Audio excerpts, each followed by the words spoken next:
Di sebuah desa kecil yang terletak di kaki bukit, seorang wanita muda bernama Murah menjalani hidup sederhana sebagai pegawai kecamatan di bidang ukur tanah, menyusuri jalan berdebu setiap pagi dengan semangat yang tak pernah surut.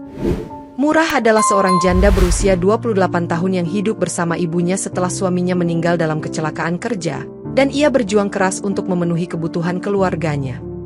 Di tempat kerjanya, Murah dikenal sebagai sosok ramah dan cerdas, sering membantu rekan-rekan kerjanya menyelesaikan laporan pengukuran tanah yang rumit. Meskipun begitu, ia sering menjadi korban diskriminasi gender. Banyak koleganya yang meremehkan kemampuannya hanya karena ia seorang wanita. "Murah, kau ini terlalu serius bekerja," ucap Pak Hadi, atasannya yang sering menyepelekannya. "Perempuan seharusnya lebih banyak di rumah, bukan mengurusi tanah."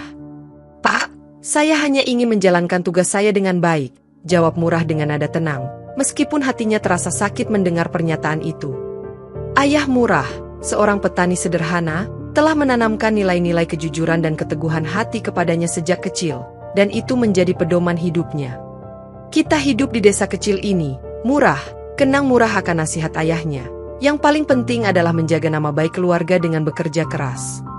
Meskipun menghadapi banyak tekanan, Murah selalu berusaha menyelesaikan tugasnya dengan teliti, seperti hari ini saat ia mengukur tanah milik seorang petani tua yang hampir digusur. "Terima kasih, Nak Murah, sudah mau membantu," ucap Pak Karim, si petani tua itu, dengan suara bergetar. "Tanpa kamu, saya tak tahu harus kemana mencari keadilan." Desa tempat Murah tinggal dan bekerja ternyata tak sepenuhnya damai. Di balik kehijauan sawah dan perbukitan, ada bayang-bayang hitam kekuasaan Surapati, seorang mantan narapidana. Surapati, pria bertubuh besar dengan tato ular melingkar di lehernya, memimpin sekelompok preman yang menebarkan ancaman kepada warga desa demi keuntungan pribadi. "Kita perlu memaksa petani itu menyerahkan tanahnya," kata Surapati kepada anak buahnya di sebuah warung kopi yang mereka jadikan markas. Bersama Pak Jaka, seorang oknum polisi, Surapati merancang rencana untuk memanipulasi data tanah agar bisa menjualnya kepada pengusaha gelap. "Kalau Murah terus ikut campur, ini bisa jadi masalah," ujar Pak Jaka sambil menyeruput kopinya. "Kita harus cari cara untuk membungkam dia." Surapati hanya tertawa kecil. Perempuan seperti dia, mudah diurus. Namun, warga desa mulai merasa takut. Beberapa orang yang mencoba melawan langsung mendapatkan ancaman, bahkan kekerasan dari kelompok Surapati. Murah, yang tanpa sengaja mendengar desas-desus ini dari seorang ibu di pasar, mulai merasa resah dengan apa yang terjadi di desanya. "Bu, kenapa ibu bilang tanah itu akan diambil?" tanya Murah. "Saya baru saja selesai mengukurnya, dan itu masih milik Pak Karim." Sang ibu hanya menggeleng dengan wajah cemas. "Anak muda seperti kamu harus hati-hati, Nak Murah, jangan ikut campur urusan orang-orang besar." Hari itu, Murah dan timnya baru saja selesai mengukur sebidang tanah di perkebunan yang terpencil, dan ia memutuskan untuk pulang lebih dulu dengan sepeda motornya. Dalam perjalanan, jalanan semakin sepi, hanya dikelilingi oleh pohon-pohon tinggi yang membuat suasana terasa mencekam. Tiba-tiba, suara deru motor lain terdengar mendekat, dan Murah melihat Surapati bersama 3 anak buahnya menghentikan jalan di depannya. "Mau kemana, Nona Murah?" tanya Surapati sambil menyeringai. Langkahnya mendekat dengan nada mengancam. Murah mencoba tetap tenang meskipun jantungnya berdegup kencang. "Saya hanya ingin pulang, Pak Surapati. Apa yang bisa saya bantu?" "Bantu? Kamu terlalu banyak ikut campur urusan tanah di desa ini," ujar salah satu anak buah Surapati dengan nada kasar. Mereka memaksa Murah turun dari motor dan mengelilinginya dengan sikap yang jelas mengintimidasi. "Dengar, Nona," Surapati berkata sambil menatap langsung ke matanya. "Kalau kau buka mulut tentang apa yang kami lakukan, kau tak akan selamat." Murah mencoba menjawab, suaranya bergetar. "Saya hanya menjalankan tugas Pak, tidak lebih." "Kau tahu tugasmu sekarang," Surapati mendekat, suaranya pelan tetapi tajam. "Diam, atau kau akan menyesal." Saat Surapati dan anak buahnya pergi, Murah terduduk lemas di tepi jalan, berusaha menenangkan dirinya dari rasa takut yang masih menguasai. Namun, dalam kekacauan pikirannya, ia teringat akan nasihat ayahnya yang dulu sering ia dengar. "Murah, ingat ini," kata almarhum ayahnya di suatu malam saat mereka membahas ketidakadilan. "Kalau kamu melihat orang-orang tertindas, jangan pernah diam." Kilasan ingatan itu membawa Murah kembali ke masa kecilnya, ketika ia melihat ayahnya berdiri melawan kepala desa yang korup demi membela seorang petani miskin. Ayah, mereka akan menangkapmu, ingat Murah kecil berkata. Biar saja, jawab ayahnya dengan senyum penuh keyakinan. Kalau kita diam, kejahatan akan menang. Ingatan itu membuat Murah merasa ada kekuatan yang kembali menyala di dalam dirinya, meskipun tubuhnya masih gemetar. Ia bangkit perlahan, memandang jalan sepi di depannya sambil menggenggam erat tasnya, seolah mencoba mengumpulkan keberanian. Aku tidak akan menyerah, bisiknya pada dirinya sendiri. Meskipun ia tahu ancaman yang baru saja diterimanya bukan hal kecil. Dengan langkah perlahan tetapi penuh tekad, ia berjalan menuju motornya, membawa harapan bahwa ia bisa menemukan jalan untuk melawan. Di tengah konfrontasi yang memanas, salah satu preman Surapati tiba-tiba menyerang Murah dengan pukulan keras, namun Murah tanpa sadar melumpuhkannya menggunakan gerakan refleks yang cepat. Semua orang tercengang melihat kekuatan fisik Murah yang tak pernah mereka bayangkan sebelumnya. Sementara preman tersebut terjatuh tak berdaya di tanah. Apa yang terjadi? Seru salah satu anak buah Surapati, melihat Murah berdiri tegak meski dalam kondisi terkejut. Murah merasa bingung dengan kejadian itu, namun ia segera menyadari bahwa selama ini ia memiliki bakat bela diri yang diwariskan dari ayahnya. Aku tidak tahu bagaimana itu bisa terjadi, gumam Murah sambil mencoba mengendalikan napasnya yang masih terengah-engah. Pak Tamin, pria tua misterius yang diam-diam menyaksikan kejadian tersebut dari balik pepohonan, mendekati Murah dengan senyum bijaknya. Kamu memiliki kekuatan yang lebih dari yang kamu sadari, Murah, kata Pak Tamin sambil mengangguk penuh hormat. Murah mulai memahami bahwa kekuatan ini bukan sekadar keberuntungan, tetapi warisan dari ayahnya yang juga seorang pendekar silat. Aku harus belajar mengendalikan ini agar bisa melindungi desa dan keluargaku, ujar Murah dengan tekad yang semakin kuat. Dengan bantuan Pak Tamin, Murah memutuskan untuk menggali lebih dalam tentang kemampuan barunya dan bagaimana menggunakannya untuk melawan ketidakadilan di desanya. Murah, kini dengan pengetahuan baru tentang kemampuan bela dirinya, memutuskan untuk melawan ancaman Surapati dan kelompoknya dengan penuh keberanian. Di malam hari, ia mulai berlatih di hutan bersama Pak Tamin, mengasah setiap gerakan dan teknik yang diajarkan untuk meningkatkan ketangkasannya. Ingatlah, Murah, kekuatan sejati datang dari hati yang tulus dan niat yang benar, nasihat Pak Tamin saat mereka berlatih. Suatu malam, Surapati kembali mengancam Murah dengan lebih ganas, namun kali ini Murah siap untuk membalas dengan strategi yang telah ia pelajari. Kami tidak takut padamu lagi, Murah, tegas Murah sambil berdiri tegak di depan kelompok preman yang menakutkan. Pertarungan pun terjadi di jalan tanah yang sepi, di mana Murah menggunakan lingkungan sekitar untuk melumpuhkan satu persatu anggota kelompok Surapati. Dengan gerakan cepat dan presisi, Murah berhasil mengatasi setiap serangan yang dilemparkan kepadanya, membuat preman-preman tersebut kebingungan. Namun, Surapati masih berdiri di tengah kerumunan dengan tatapan penuh ancaman, siap untuk menghadapi Murah secara langsung. Kau pikir bisa mengalahkanku begitu saja? Tantang Surapati sambil mengacungkan tinjunya yang besar.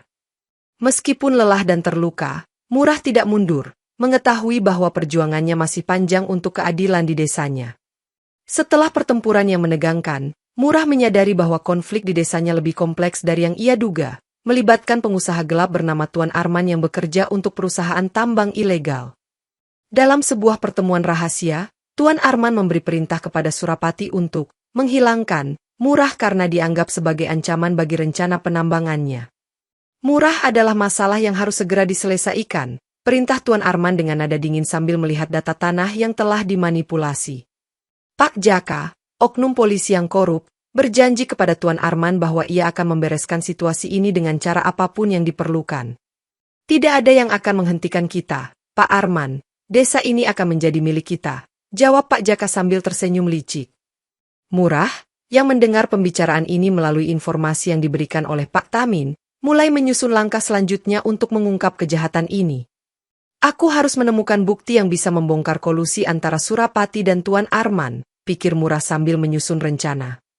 Di sisi lain, Tuan Arman semakin memperkuat jaringan kriminalnya dengan merekrut lebih banyak orang untuk mendukung operasinya. Kita perlu memastikan bahwa Murah tidak dapat mengganggu rencana kita lagi, ujar salah satu pengusaha gelap lainnya dalam pertemuan bisnis mereka. Dengan semakin mendalamnya konflik, Murah tahu bahwa perjuangannya untuk keadilan akan semakin berat dan penuh rintangan. Dalam usahanya mengungkap kebenaran, Murah bertemu dengan seorang pria tua misterius bernama Pak Tamin yang tinggal menyendiri di hutan dekat desa.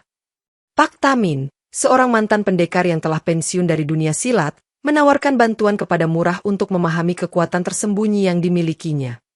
Kamu memiliki potensi besar, Murah, tapi tanpa pengendalian, kekuatanmu bisa jadi sia-sia, ujar Pak Tamin sambil memulai pelatihan intensif.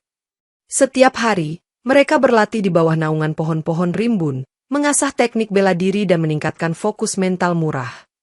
Kekuatan fisik hanyalah sebagian dari perjuangan. Kekuatan mental adalah kunci untuk menghadapi musuh yang lebih besar, jelas Pak Tamin saat mereka beristirahat. Selain latihan fisik, Pak Tamin juga memberikan informasi penting tentang latar belakang korupsi di desa, termasuk peran Tuan Arman dan Pak Jaka. Aku pernah melihat bagaimana mereka menguasai desa ini sejak lama. Mereka memiliki jaringan yang sangat kuat, cerita Pak Tamin dengan serius. Murah mulai memahami bahwa perjuangannya bukan hanya melawan preman, tetapi juga sistem korup yang mengakar di desanya. Dengan bantuanmu, Pak Tamin, aku merasa lebih siap untuk menghadapi apapun yang akan datang, kata Murah dengan penuh rasa syukur. Bersama-sama, mereka merancang strategi untuk menggulingkan kekuasaan Surapati dan mengungkap kejahatan Tuan Arman kepada publik. Menyadari pentingnya bukti yang kuat, Murah mulai menyusun strategi untuk mengumpulkan data tentang korupsi tanah yang melibatkan banyak pihak di desa. Dengan kecerdasannya, ia memanfaatkan setiap kesempatan untuk mengakses arsip kecamatan dan menemukan dokumen-dokumen yang menunjukkan manipulasi data oleh Pak Jaka. Ini dia, bukti yang kita butuhkan untuk menggugah perhatian pihak berwenang, ujar Murah sambil menunjukkan file yang telah ia salin ke flash drive. Pak Tamin membantu dengan memberikan informasi tentang jaringan kriminal desa, termasuk lokasi pertemuan rahasia antara Surapati dan Tuan Arman. Kita harus berhati-hati dan bekerja sama dengan warga yang bisa dipercaya, nasihat Pak Tamin sambil meninjau peta desa bersama Murah. Murah mulai mengumpulkan dukungan dari beberapa warga desa yang juga merasa dirugikan oleh tindakan Surapati dan kelompoknya. Kita tidak bisa membiarkan mereka terus melakukan ini tanpa perlawanan, kata salah satu warga yang bergabung dalam perjuangan Murah. Dengan bukti yang cukup dan dukungan dari warga, Murah merasa lebih percaya diri untuk menghadapi kekuatan korup di desanya. Kita akan membawa kasus ini ke tingkat yang lebih tinggi, agar keadilan bisa ditegakkan, tekad Murah sambil menyusun rencana aksi. Strategi mereka semakin matang, dan Murah tahu bahwa langkah selanjutnya adalah mengekspos kejahatan ini secara publik untuk menghentikan dominasi Surapati dan Tuan Arman. Dengan bukti yang telah dikumpulkan, Murah memutuskan untuk melancarkan serangan balik dengan mengekspos korupsi Pak Jaka di media lokal. Ia menghubungi seorang jurnalis yang terpercaya dan menyerahkan semua dokumen yang membuktikan kolusi antara Pak Jaka dan Tuan Arman. Ini adalah langkah yang tepat untuk mengungkap kebenaran. Murah, media akan membantu kita menyebarkan informasi ini, kata Pak Tamin dengan penuh keyakinan. Artikel tentang korupsi di desa mereka segera diterbitkan, menarik perhatian publik dan memicu kemarahan warga. Ini tidak bisa dibiarkan begitu saja.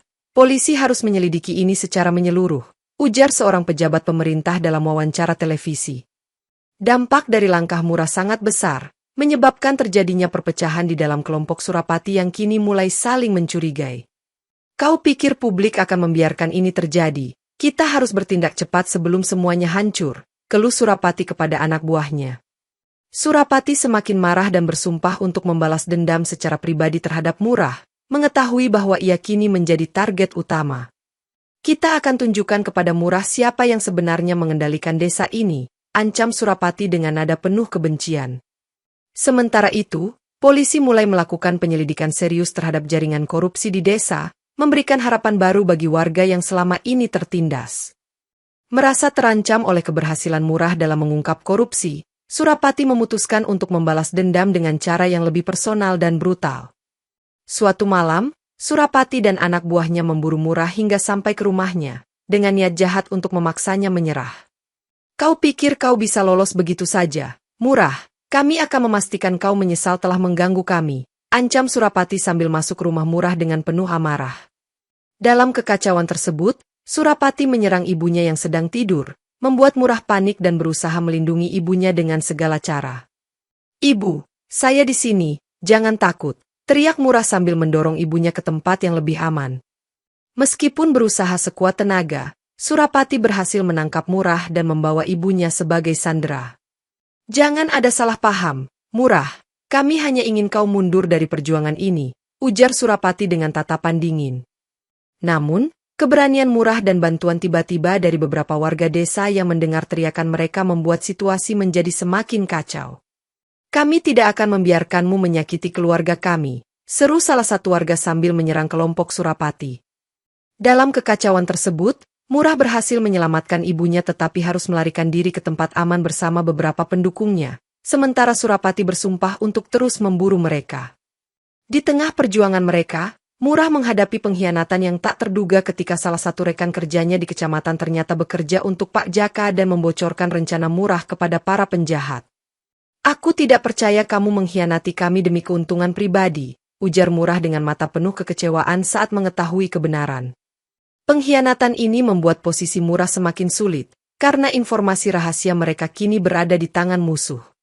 "Kita harus lebih berhati-hati dan mencari cara lain untuk mengamankan bukti kita," kata Pak Tamin sambil menyusun ulang strategi mereka. Meskipun merasa dikhianati, Murah tetap tegar dan bertekad untuk tidak menyerah dalam menghadapi ancaman yang semakin berat. Pak Tamin meyakinkan Murah untuk terus berjuang meskipun situasinya semakin genting.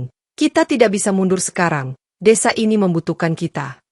Dengan bantuan beberapa warga yang setia, Murah mulai membangun jaringan dukungan yang lebih kuat untuk melawan kelompok Surapati dan jaringan korup mereka. "Kita harus memastikan bahwa pengkhianatan ini tidak menghentikan perjuangan kita," ujar salah satu warga sambil memberikan semangat kepada Murah. Murah juga mulai mencari cara untuk mengidentifikasi dan mengamankan kembali bukti-bukti yang telah bocor agar tetap bisa digunakan untuk mengungkap kejahatan mereka. Meskipun menghadapi rintangan baru, Murah tetap fokus pada misinya untuk membawa keadilan bagi desa kecilnya. Melalui usaha keras Murah dan dukungan Pak Tamin, warga desa mulai sadar akan kondisi mereka dan perlahan bersatu untuk melawan intimidasi kelompok Surapati. "Kita tidak bisa terus hidup dalam ketakutan. Saatnya kita berdiri bersama dan menuntut keadilan," seru Murah dalam pertemuan rahasia dengan warga desa.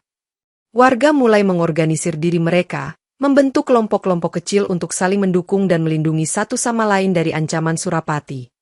"Dengan bekerja sama, kita bisa melumpuhkan kekuatan mereka dan mengambil kembali hak kita atas tanah," ujar salah satu warga yang bergabung dalam perjuangan. Murah menjadi simbol perlawanan warga, memberikan inspirasi dan semangat kepada semua orang untuk tidak mundur dalam menghadapi ketidakadilan. Surapati, yang kini melihat perpecahan dalam kelompoknya, mulai kehilangan kendali atas para preman yang semakin tidak puas dengan kepemimpinannya. "Kita harus segera mengambil tindakan sebelum semuanya hancur," kata Surapati kepada anak buahnya yang mulai keruh hatinya. Konflik internal dalam kelompok Surapati membuat mereka semakin lemah dan mudah dihadapkan oleh perlawanan yang terorganisir dari warga desa. "Ini adalah saat kita untuk menunjukkan bahwa kita tidak takut dan siap untuk melawan," tegas Murah sambil memimpin serangan kecil terhadap markas Surapati. Dengan semangat yang membara dan dukungan penuh dari warga, perlawanan mereka semakin kuat dan mengguncang dasar kekuasaan Surapati di desa. Menyadari bahwa perlawanan kecil belum cukup untuk mengalahkan kekuatan Surapati dan Tuan Arman, Murah memutuskan untuk merencanakan serangan besar yang akan mengungkap kejahatan mereka secara terbuka. Ia mulai menyusun bukti-bukti yang telah dikumpulkan dan merencanakan cara untuk menyelinap ke markas Surapati tanpa terdeteksi. "Kita perlu waktu dan persiapan yang matang agar rencana ini berhasil," ujar Murah sambil mengatur strategi bersama Pak Tamin dan beberapa warga terpilih. Pada malam hari, mereka menyusup ke markas Surapati dengan membawa kamera dan peralatan untuk merekam bukti-bukti kejahatan yang sedang berlangsung. "Pastikan semua rekaman berjalan lancar. Ini adalah kesempatan kita untuk menggulingkan mereka," instruksikan Murah dengan tegas kepada timnya.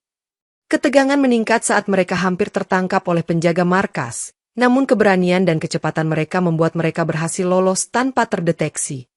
Di dalam markas, Murah menemukan dokumen-dokumen penting yang membuktikan kolusi antara Surapati dan Tuan Arman dalam proyek tambang ilegal.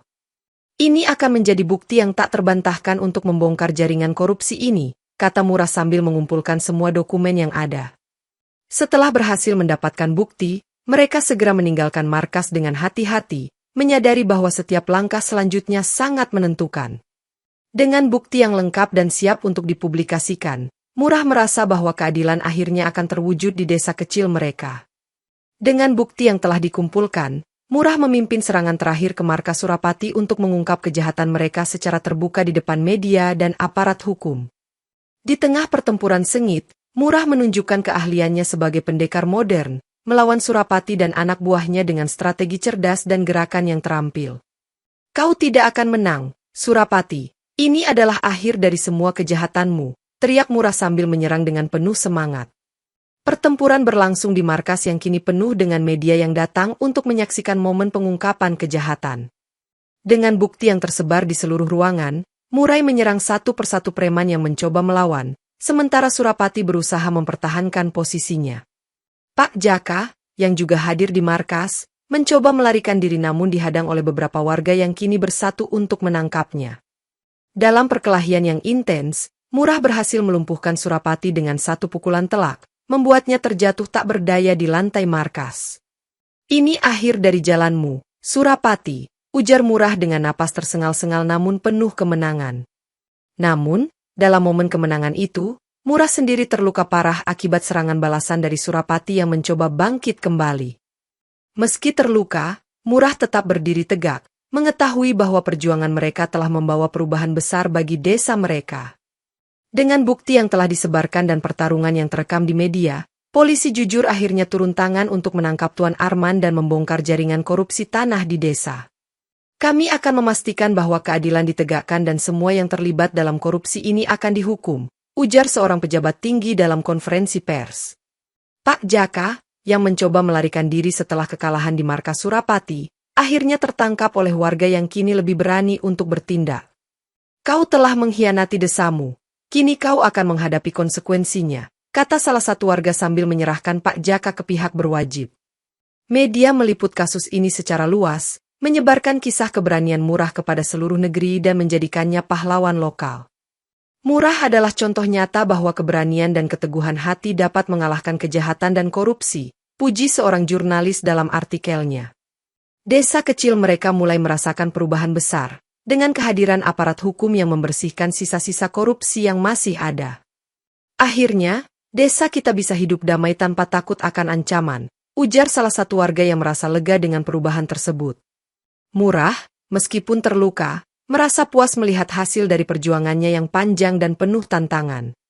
Dengan keadilan yang akhirnya ditegakkan, desa mereka kini menjadi contoh bagi desa-desa lain dalam melawan korupsi dan ketidakadilan. Meskipun berhasil mengalahkan kelompok Surapati dan mengungkap korupsi di desanya, Murah menghadapi trauma yang mendalam akibat pertempuran dan pengkhianatan yang dialaminya. Kadang-kadang aku merasa beban menjadi simbol perjuangan ini terlalu berat untuk ditanggung, keluh Murah saat berbicara dengan Pak Tamin. Pak Tamin, yang telah menjadi mentor dan sahabat Murah, membantu dengan memberikan dukungan moral dan teknik penyembuhan mental. Setiap pahlawan memiliki luka, Murah, yang penting adalah bagaimana kita bangkit dari luka itu dan terus maju, ujar Pak Tamin dengan bijak. Murah mulai menghadiri sesi konseling bersama Pak Tamin, belajar untuk mengatasi trauma dan membangun kembali kepercayaan dirinya. Aku tidak ingin terus merasa sendirian dalam perjuangan ini, aku butuh dukungan dari orang-orang terdekat, ujar Murah kepada ibunya. Ibunya, yang selalu mendukung perjuangan Murah, memberikan pelukan hangat dan kata-kata penyemangat untuk menguatkan putrinya. Kamu telah melakukan semua yang bisa kamu lakukan, nak. Kini saatnya kamu fokus pada penyembuhanmu, kata ibunya dengan penuh kasih sayang. Dengan waktu, Murah mulai merasakan perubahan positif dalam dirinya, meskipun bekas luka emosional masih terasa dalam. Aku akan terus berjuang, tidak hanya untuk desa ini, tetapi juga untuk diriku sendiri, tekad Murah sambil memandang masa depan dengan harapan baru. Dengan hilangnya pengaruh Surapati dan Tuan Arman, desa kecil mereka mulai mengalami perubahan signifikan menuju tempat yang lebih aman dan adil.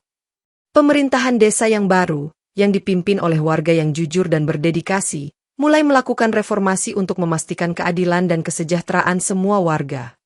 Kita akan membangun desa ini dengan dasar kejujuran dan kerjasama. Tidak ada lagi tempat untuk korupsi dan intimidasi, ujar kepala desa baru dalam sambutannya. Murah terus berperan aktif di kecamatan, memastikan bahwa hak-hak warga kecil terlindungi dan tidak ada lagi manipulasi data tanah. Kami akan selalu ada untuk mendukung dan melindungi hak-hak kalian, kata Murah kepada warga desa dalam pertemuan rutin. Desa mulai menarik perhatian investor yang jujur, membawa peluang ekonomi baru tanpa melibatkan praktik korupsi. Dengan keadilan yang telah ditegakkan, desa kita sekarang menjadi contoh bagi desa-desa lain dalam hal transparansi dan integritas, ujar salah satu pengusaha yang berinvestasi di desa. Hubungan Murah dengan ibunya juga kembali harmonis, dengan ibunya merasa bangga atas keberanian dan dedikasi putrinya. Aku tidak bisa melakukannya tanpa dukunganmu, Ibu. Terima kasih telah selalu ada untukku, kata Murah sambil memeluk ibunya. Dengan perubahan positif yang terjadi, Murah merasa puas melihat desa kecilnya tumbuh menjadi komunitas yang lebih baik dan lebih adil. Dalam suatu pertemuan hangat, Pak Tamin mengungkapkan kepada Murah bahwa ia adalah teman lama ayahnya yang pernah berjuang bersama dalam melawan ketidakadilan. Ayahmu dan aku pernah berdiri di sisi yang sama melawan korupsi dan penindasan. Kini, aku di sini untuk menjaga warisan itu, kata Pak Tamin dengan mata yang penuh kenangan. Murah merasa terharu mendengar cerita tersebut, menyadari bahwa perjuangannya adalah bagian dari perjuangan panjang keluarganya.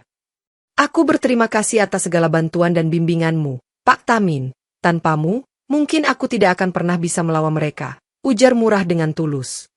Pak Tamin kemudian memberikan ajaran-ajaran hidup yang mendalam kepada Murah, menekankan pentingnya integritas, keberanian, dan keteguhan hati. Ingatlah selalu, Murah, bahwa kebaikan dan keadilan akan selalu menang pada akhirnya. Jangan pernah ragu untuk berbuat benar, nasihat Pak Tamin.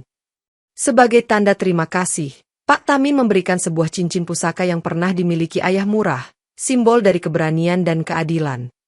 Dengan cincin ini, kau adalah pewaris semangat perjuangan ayahmu. Gunakanlah untuk melanjutkan apa yang telah dia mulai, kata Pak Tamin sambil menyerahkan cincin tersebut. Murah merasa lebih siap dan termotivasi untuk melanjutkan perjuangannya, membawa semangat dan warisan keluarganya ke depan.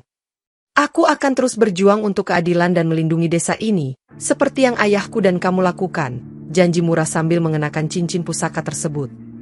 Dengan kemenangan besar yang telah dicapai, Murah memutuskan untuk tetap bekerja di kecamatan, kini dengan keberanian baru untuk melawan setiap bentuk ketidakadilan. Ia mulai menginisiasi program-program transparansi dan pelatihan bagi pegawai kecamatan untuk memastikan bahwa korupsi tidak akan pernah kembali menghantui desanya. Kita harus terus bergerak maju dan menjaga apa yang telah kita capai.